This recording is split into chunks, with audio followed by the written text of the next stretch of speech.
ओम शांति। हमारा बाबा का पुराना चैनल जिस पर सेवा चलती थी वह डिलीट हो चुका है, इसलिए अब इस नए चैनल से सेवा प्रारंभ की है। इस चैनल को सब्सक्राइब करें। ओम शांति। ओम शांति। Good morning. 17 जनवरी 2022। मीठे मीठे बाबा की मीठी मीठी मुरली का मीठा मीठा मनन हम सब फरिश्ते मिलकर बाप दादा के साथ करते हैं। बाप दादा संदली पर बैठे हैं और हम सब बच्चे बाप दादा के सामने बैठे हैं। बाप दादा दृष्टि दे रहे हैं और वरदानों से भरपूर कर रहे हैं। बाबा बोले, बच्चों आज की मुरली से क्या शिक्षाएं ली? मीठे बाबा, आज आपने हमें बहुत प्यारी प्यारी शिक्षाएं दी। बाबा, आज आपने कहा मीठे बच्चे प्यार से मुरली सुनो और सुनाओ, ज्ञान रत्नों से अपनी झोली भरपूर करो, तब भविष्य में राज्य अधिकारी बनेंगे। बाबा ने कह दिया कि बच्चे अगर 21 जन्मों के लिए सुखी होना है, राज्य अधिकारी बनना है, तो उसके लिए कितना आसान तरीका बता दिया बाबा ने कि बच्चे प्यार से तो मुरली सुननी है। कैसे? अपने को आत्मा समझ, स्वयं परम पिता परमात्मा शिव बाबा ब्रह्मा बाबा के तन में आकर मुझ आत्मा को मुरली सुना रहे हैं। जो वो मुरली सुनाते हैं बाबा, वो मुरली का एक एक शब्द, वो जो ज्ञान रतन है, मुझे अपनी झोली, कौन सी झोली? बुद्धि रूपी झोली में भरना है। और जितना मैं वो ज्ञान रतन अपने बुद्धि रूपी झोली में भरूंगा, भरपूर होऊंगा, और वो ज्ञान रतन मैं खुद अपने अंदर भरकर दूसरों को सुनाऊंगा, तो मैं फिर भविष्य में क्या बनूंगा? राज्य अधिकारी बन जाऊंगा। सतयुग में राज्य करूंगा। लेकिन कब? जब इस संगम युग पर जो स्वयं परम पिता परमात्मा हम बच्चों को मुरली सुनाते हैं, उस मुरली को सुनना भी है और दूसरी आत्माओं को भी बड़े प्यार से सुनाना है। और वो ज्ञान रतन अपनी बुद्धि रूपी झोली में भरने हैं, औरों की बुद्धि में भी भरने हैं। तब हमें क्या मिलेगा? राज्य अधिकारी। कहाँ का? सतयुग का। तो मैं आत्मा चेक करूं अपने आप को कि मैं बाबा की रोज मुरली सुनती हूँ। दिन में कितनी बार मुरली सुनती है, कितनी बार मुरली पढ़ती हूँ, और फिर उसका मनन कितना करती हूँ। मुरली सुनने के बाद उसको अगर बुद्धि में हम भरेंगे, तो वो बुद्धि में कैसे भरा जाएगा? जब हम सारा दिन उस मुरली का मनन करते रहेंगे। चाहे हम मुरली में से 5 पॉइंट लें, उन 5 पॉइंटों को इतना घोट घोट घोट के पी जाएं कि बस वो बुद्धि में ऐसे समा जाएं और उसके स्वरूप में आ जाएं। सिर्फ ऊपर ऊपर से ही नहीं कि मैंने मुरली सुनी, मेरे को ये पॉइंट याद है, लेकिन मैंने उसको अपने अंदर धारण कितना किया। जब धारण करेंगे तभी वो बुद्धि में बैठेगा। फिर हमें याद करने की जरूरत नहीं है, प्रैक्टिकल में वो काम करेंगे।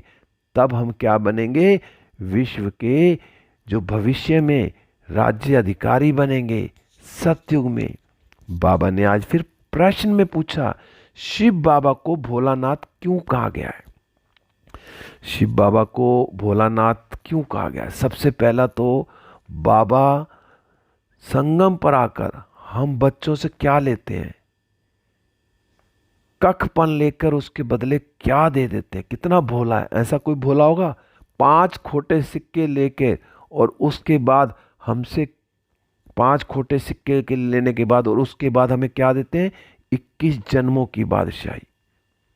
तो आज बाबा ने यही कहा कि जो शिव बाबा है ना, जो भोलानाथ, वो पहले संगम पर आते हैं, हमारी बिगड़ी को बनाते हैं। और बिगड़ी कितनी देर में बना देते हैं? 1 सेकंड में। जैसे राजा जनक का मिसाल है ना, कि राजा जनक को 1 सेकंड में मुक्ति मिली। बाबा ने कहा एक जनक की बात नहीं है, हम सब कौन है? जनक। तो बाबा स्वयं संगम युग पर आया है हम सब आत्माओं को 1 सेकंड में जीवन मुक्ति देने। तो मैं आत्मा क्या कर रही हूं, वो 1 सेकंड जो बाबा मुझे कहना चाहता है, वो 1 सेकंड सुनकर, तो क्या मैं उस 1 सेकंड में, बाबा ने क्या कहा कि बस अपने को आत्मा समझो।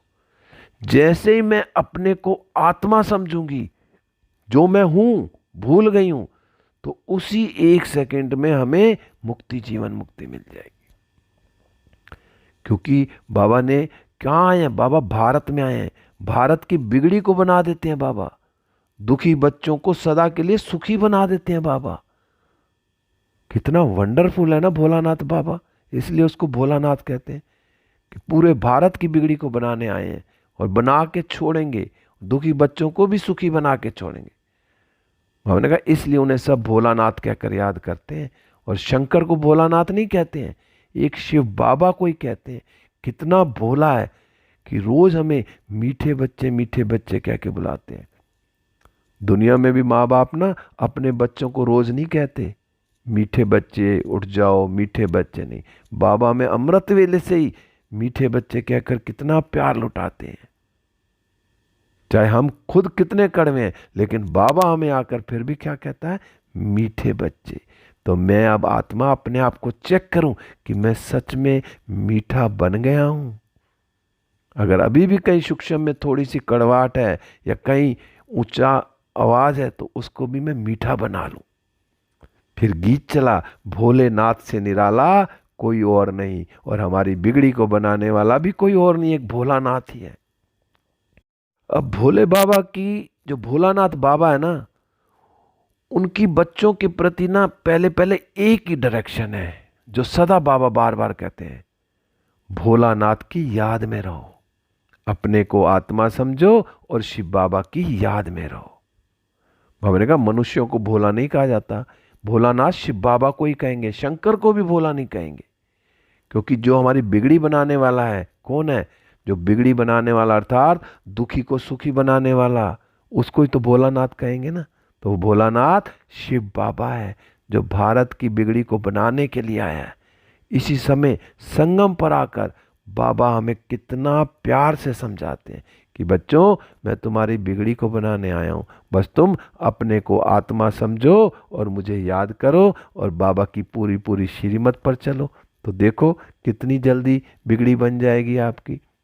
और रोज बड़े प्यार से मुरली सुननी है और सुनानी है और उसको धारण करना है। बाबा सेवा के लिए भी कह रहे हैं कि बाबा बार बार समझाते हैं कि पहले पहले क्या करना है, पहले पहले बाप का परिचय देना है कि विश्व में स्वर्ग की स्थापना करने वाला विश्व का मालिक ठहरा।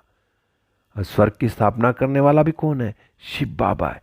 सबको पहले पहले क्या देना है, एक शिव बाबा का परिचय देना है, वह सबका बाप। फिर यह लक्ष्मी नारायण है विश्व के मालिक।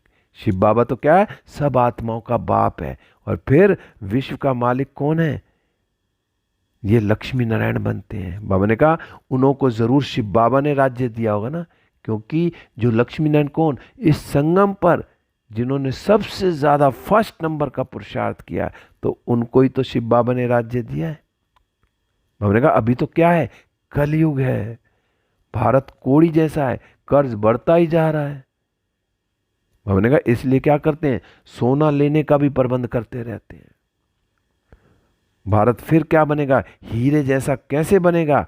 बाबा ने कहा वो भी क्या कैसे बनेगा, लक्ष्मी नारायण को स्वर्ग की रजाई मिली ना, तो स्वर्ग में क्या होगा, कितना अपार धन, कितना सोना हीरे क्या क्या थे, और वो फिर कैसे लूट के ले गए, और फिर कैसे दोबारा से भारत स्वर्ग बनेगा, और बिल्कुल इतना सोना होगा अपार, सोने की ईंटें होंगी, हीरे जवाहरात के महल होंगे, क्या क्या होगा, सारे स्वर्ग के नज़ारे देखो।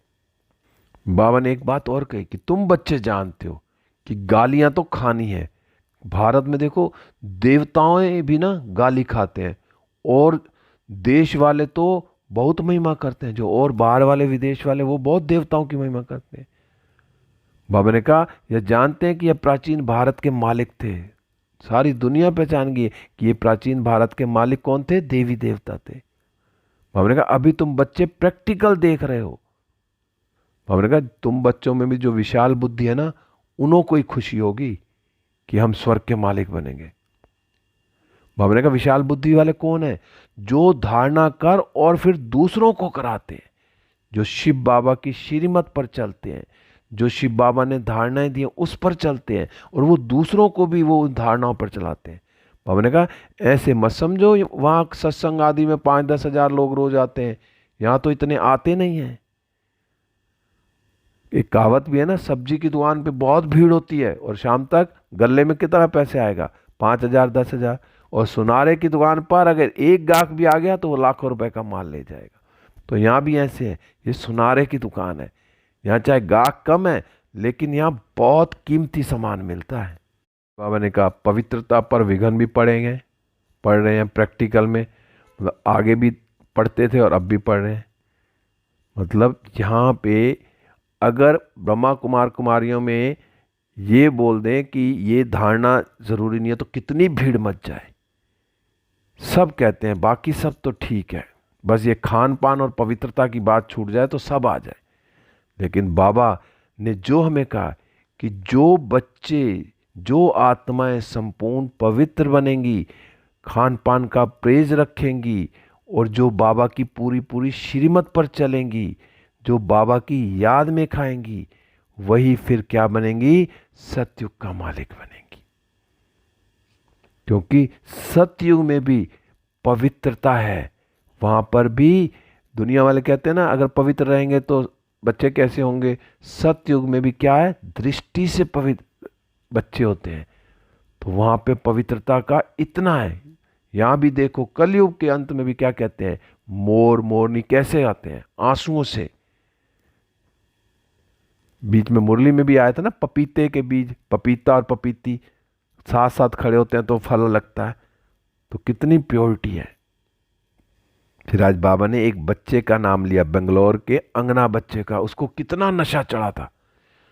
जो 20-20 साल वाले थे ना, उससे भी ज्यादा जो अंगना बच्चा आया था उसको इतनी खुशी चढ़ी थी कि भगवान मिल गया मुझे। और कितना खुशी में डांस करता था, कि कितनी खुशी में रहता था वो बच्चा। तो मैं आत्मा अपने आप को देखूं कि मुझे इतना नशा रहता है कि भगवान आकर मेरी रक्षा कर रहा है माया से। तो जिसको पहली बार में निश्चय पक्का हो गया कि मुझे भगवान मिल गया, उसको कितनी खुशी होगी, कितना नशा होगा। ऐसा नशा मुझे होता है तो मैं आत्मा चेक करूं। बाबा तो बहुत क्लियर समझाते हैं कि मैं इस साधारण तन में, इस ब्रह्मा बाबा के तन में आकर तुम्हें सहज राजयोग और सृष्टि चक्र के आदि मध्य का ज्ञान सिखलाता हूं। तो अब स्वयं परमात्मा ब्रह्मा बाबा के तन में आकर हम बच्चों को राजयोग सिखला रहे हैं और आदि मध्य अंत का राज बता दिया सारा। फिर बाबा ने कहा कि तुम हो शिव शक्ति सेना, भारत की झोली भरने वाले। भारत बहुत साहूकार हो जाएगा। अब बाबा ने कहा कि परंतु जो झोली भरते हैं राज्य तो सिर्फ वही करेंगे ना। भारत सोने की चिड़िया थी, फिर बन जाएंगी, सभी सुखी हो जाएंगे। परंतु भारत में कितने करोड़ हैं, इतने सब तो वहां नहीं जाएंगे ना सतयुग में। सतयुग में तो कितने लाखों में जाएंगे। तो यहां बाबा ने कहा कौन जाएगा?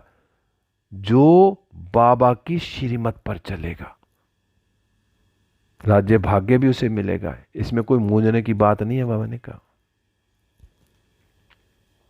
बाबा ने कहा जैसे शुरू में साक्षात्कार हुए ना, अब अंत में भी ऐसे साक्षात्कार होंगे।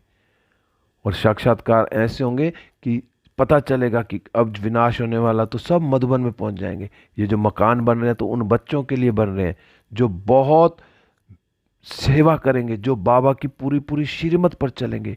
उनको ही लास्ट में टचिंग होगी, वो बाबा के घर पहुंच जाएंगे। बाबा ने कहा पर ये मासी का घर नहीं है कि सारे ऐसे साक्षात्कार हो जाएंगे। होंगे किनको? जो बच्चे बाबा की श्रीमत पर चलेंगे, जो सपूत बच्चे होंगे, बाबा के मददगार होंगे, वही आएंगे। बाबा ने कहा ना अगर पांडवों के गलने की बात होती तो फिर कहते हैं ना पांडव गल मरे, ऐसा कुछ नहीं है। अगर पांडव ही गल मरे होते तो फिर मकान बनाने की क्या जरूरत थी? बाबा कहते हैं। बाबा ने कहा कोई भी बात में मूंझते हो तो अनन्य बच्चों से पूछो। अगर कोई बात नहीं समझ आती तो बाबा कहते हैं बच्चों से पूछ लो, जो अनन्य बच्चे हैं, जो समझदार हैं। नहीं तो बाबा ने कहा ये ब्रह्मा भी बैठा है, इससे पूछ लो। बाबा ने कहा अगर ये नहीं बता सकता तो बड़ा बाबा शिव बाबा तो बैठा है ना, तो शिव बाबा से पूछ लो। तो बाबा तो आके कैसे कैसे समझाते। बाबा ने कहा सारे चक्र का राज बाबा समझा रहे थे। तो बाबा ने सब कुछ क्लियर कर दिया। अब मैं आत्मा उसको अपनी बुद्धि में कितना समझ रही हूं ये मेरे ऊपर डिपेंड करता है। मेरी बुद्धि की लाइन कितनी जितनी क्लियर होगी उतना मुझे टचिंग होगी। अब बाबा तो पहले पहले कहते हैं क्या, माम एकम याद करो, दे के सब धर्म छोड़ मुझे याद करो, तो विक्रम विनाश होंगे और मेरे पास चले आएंगे, और चक्र को याद करने से तुम चक्रवर्ती राजा बन जाएंगे। बाबा कितना मीठा है, और बनाते भी देखो कितना मीठा है। बाबा खुद भी मीठा, तो हम बच्चों को भी कितना मीठा बना रहे हैं। बाबा ने कहा सतयुग की निशानियां हैं, वह फिर रिपीट जरूर होंगी, कलयुग भी है ना। बाबा ने कहा अभी तुम राजयोग सीख रहे हो, विनाश सामने खड़ा, और क्या सबूत देवें। अगर अभी भी नहीं समझे तो कब समझेंगे। अब बाप समान बनना है ना, तो क्या करना है, भगवान आकर माया से हमारी रक्षा करते हैं, इस खुशी में रहना है। किसी भी बात में अब मूझना नहीं है। सपूत बच्चा बन, बाप को अब पूरा पूरा मददगार बनना है। अब मैं आत्मा चेक करूं कि मैं पूरा पूरा मददगार बनी हूं बाबा की।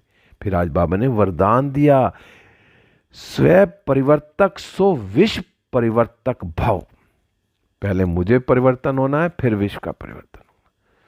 तो बाबा ने वरदान में कहा, ब्रह्मा बाप के संस्कारों को स्वयं में धारण करने वाले स्व परिवर्तक सो विश्व परिवर्तक भव। अब मैं आत्मा चेक करूं कि जो ब्रह्मा बाबा के संस्कार थे वो मैं अपने अंदर धारण कर रही हूं। और बाबा अंत में भी जाते जाते क्या कह गया, 3 शब्द बाबा ने बोले, निराकारी, निर्विकारी और निरंकारी। तो बाबा ने कहा ये जो 3 शब्द बाबा ने बोले ना, जो ब्रह्मा बाप के संस्कार थे, ये हम ब्राह्मणों के भी नेचुरल संस्कार हो जाएं। अब मैं आत्मा पहले अपने आप को चेक करूं कि ये तीनों चीजें मेरे अंदर हैं, मैंने इनको अपने अंदर समाया है। हमने कहा सदा इन्हें श्रेष्ठ संस्कारों को सामने रखो। सारे दिन में हर कर्म के समय चेक करो कि तीनों ही संस्कार इमर्ज रूप में हैं। अगर इन्हीं संस्कारों को धारण करने से स्वयं परिवर्तक सो विश्व परिवर्तक बन जाएंगे। अगर मैंने ये 3 संस्कार अपने अंदर धारण कर लिए कि मैं कौन हूं, मैं सारा दिन अपने आप को आत्मा समझती हूं, मेरे अंदर कोई विकार तो नहीं है, मेरे अंदर कोई अहंकार तो नहीं है। अगर मैं ये तीनों चीजें मैं धारण कर लूं, ना मेरे अंदर कोई अहंकार हो, ना मेरे अंदर कोई विकार हो, और मैं कौन हूं, ज्योति बिंदु आत्मा शिव बाबा के साथ, बस तो मैं फिर सारे विश्व को भी परिवर्तन कर सकता। फिर आज बाबा ने स्लोगन में कहा, अव्यक्त स्थिति बनानी है ना, तो चित्र देह को ना देख, चैतन्य और चरित्र को देखना।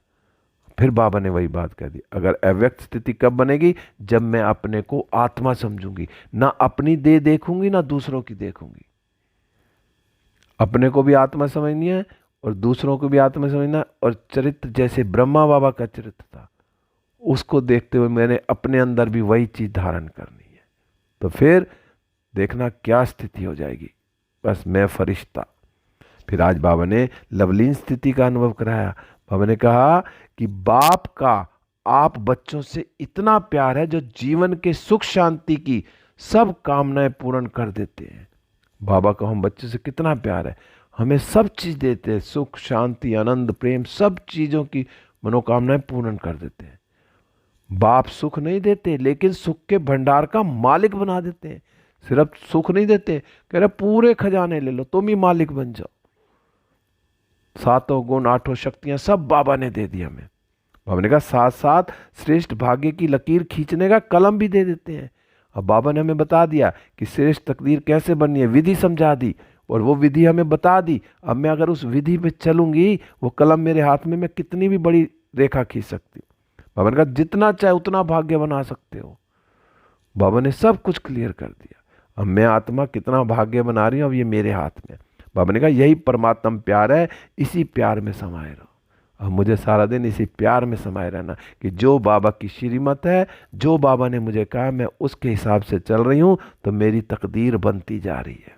ओम शांति। अब हम सब उड़ चले विश्व ग्लोब पर। बाप दादा की किरणें मुझ पर और मुझसे सारे विश्व की आत्माओं पर। सारे विश्व की आत्माएं सुख शांति आनंद प्रेम से भरपूर हो रही हैं। बाबा की किरणें मुझ पर आ रही हैं और मुझसे सारे विश्व में फैल रही हैं।